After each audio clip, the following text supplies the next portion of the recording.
Hello guys, இந்த வீடியோவில் ரொம்ப சிம்பிளாக சட்டுன்னு செய்யக்கூடிய ஒரு லஞ்ச் பாக்ஸ் ரெசிபி தான் நம்ம பார்க்க போகிறோம். புளி சாதம் செய்கிறது எப்படின்னு இந்த வீடியோவில் பார்க்கலாம்.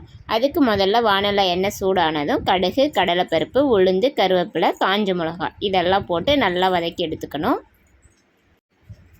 இதுக்கு முன்னாடியே ஒரு பெரிய எலுமிச்சை சைஸ் அளவு புளியை கரைச்சி நம்ம புளி கரைசலை தனியாக எடுத்து வச்சுக்கணும். கடலைப்பருப்பு நல்லா பொன்னிறமாக வறுந்து வந்ததும் அது கூட நம்ம கரைச்சி வச்சுருக்கிற புளி கரைசலை ஆட் பண்ணிக்கணும்.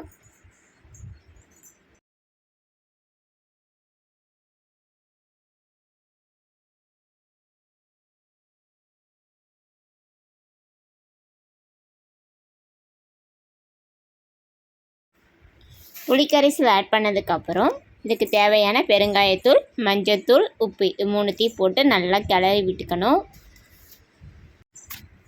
இந்த கரைசல் நல்லா கொதிக்க விடணும். கொதிக்க விட்டு அது நல்லா கெட்டி பதம் கம்பி பதம் வர்ற அளவுக்கு கொதிக்க விட்டு வடித்து ஆற வச்சிருக்கிற சாதத்து கூட மிக்ஸ் பண்ணி கிளறி விட்டு எடுத்தால் சூடான நல்ல டேஸ்டியான புளி சாதம் ரெடி ஆயிரும்.